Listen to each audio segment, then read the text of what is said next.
Hi everyone, ये हमारी physical geography की सीरीज़ का दूसरा लेक्चर है जिसमें हम बात करेंगे कि इंटीरियर ऑफ अर्थ की सब लेयर्स क्या क्या होती हैं। तो चलिए शुरू करते हैं। मैंने इंटीरियर ऑफ अर्थ बनाया, जैसे कि हमने पहले जाना था। इसको क्रस्ट, इसको मेंटल, इसको कोर कहेंगे।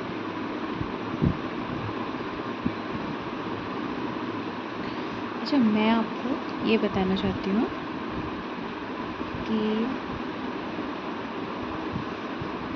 इसकी हम एक और डायग्राम यहाँ पे बनाएंगे जिससे हम ज़्यादा अच्छे से समझ पाएँ कि इसकी लेयर्स कैसी होती हैं। सबसे पहली लेयर जो होती है वो होती है लिथोस्फीयर। सेकेंड लेयर जो होती है वो होती है एस्थेनोस्फीयर। थर्ड लेयर को हम कहते हैं मीसोस्फीयर। फोर्थ लेयर को कहते हैं हम आउटर कोर। फिफ्थ लेयर को हम कहते हैं इनर कोर। या हम इसे, इस पूरी जो लेयर है इसे हम कोर कहेंगे।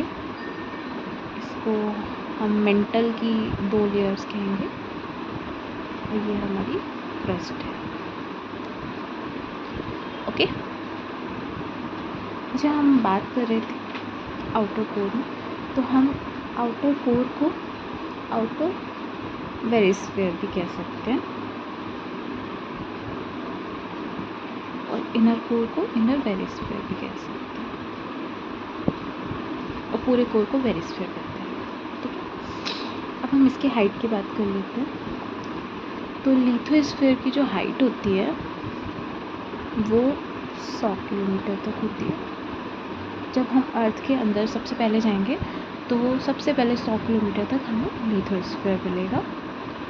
फिर हम 100 किलोमीटर से 700 किलोमीटर और अंदर जाएंगे तो हमें एस्थेनोस्फीयर मिलेगा। इसी लेयर में हमें मैग्मा मिलता है, जो ऊपर जब वॉल्केनिक इरप्शन में ऊपर आता है तो वो लावा बन जाता है।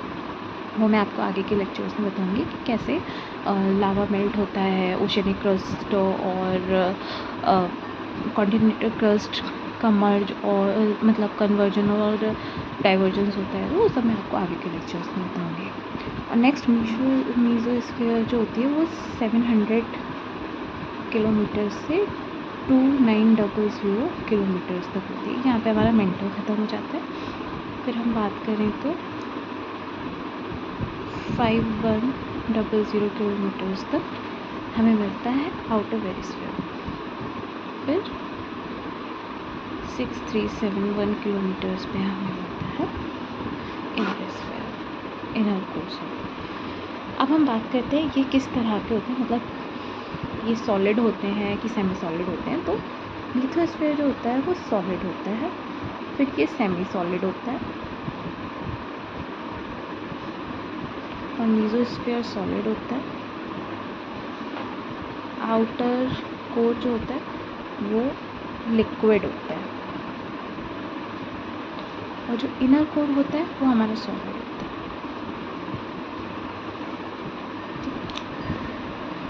अब देखिए, जो ये 2 हमारी लेयर्स हैं एस्थेनोस्फीयर और मीसोस्फीयर, इसमें हमेशा हमें टेम्परेचर ज़्यादा मिलेगा।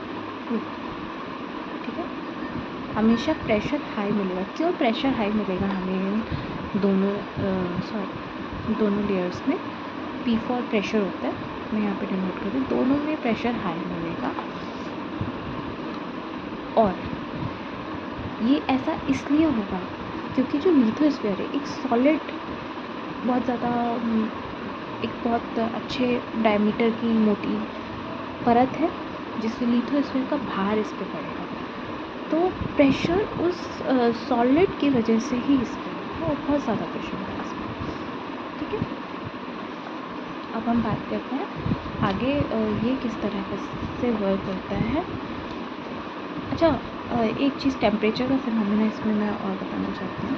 जो ये सेमी सॉलिड होता है, ये सेमी सॉलिड क्यों होता है? क्योंकि जब हमारी इसमें कॉन्सेप्ट मैं आपको यहीं पे समझा देती हूँ।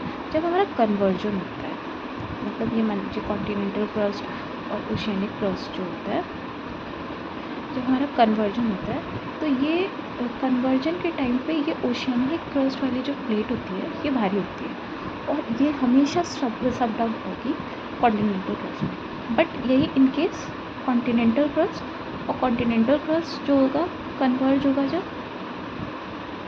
तो ये फोल्ड माउंटेन्स में बदल जाएगी। फोल्ड माउंटेन्स यानी कि जैसे कि हिमालयन माउंटेन्स होते हैं हमारे, तब ये सबडक्ट होगी बट उतना सबडक्ट नहीं होगी फास्ट फॉरवर्ड जितना जल्दी ओशियनिक क्रस्ट में होगा। ये फोल्ड माउंटेन्स में बदलेगी, ये वॉल्केनोज में बदलेगी, इस तरीके से ये काम करती है।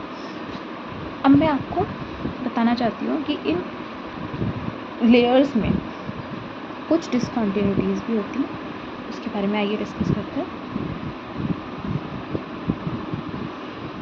जैसे ये हमारा क्रस्ट हो गया, इसमें एक डिसकंटिन्यूटी होगी,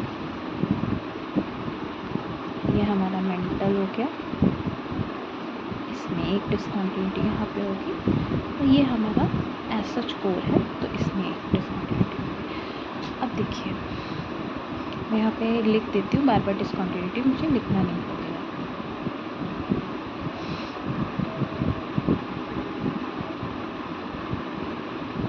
डिसकंटिन्यूटी जो होगी, सबसे पहले हम डिसकंटिन्यूटी की बात करते हैं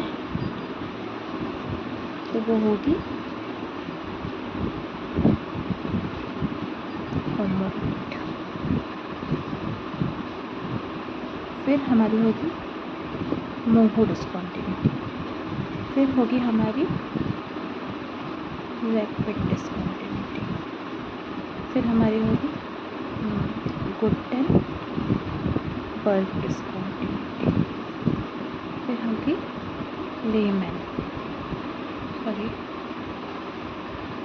लेमैन डिसकंटिन्यूटी। ये हमारी फॉलोइंग डिसकंटिन्यूटीज़ जो होती हैं यहाँ पे रहती हैं। ये डिसकंटिन्यूटी का हमने बात कर लिया। अब हम बात करते हैं कि जो रॉक होती है और लावा होता है वो किस तरह से निकलता है, तो हम इसके बारे में नेक्स्ट लेक्चर में बात करेंगे। ठीक है, बाय बाय एवरीवन।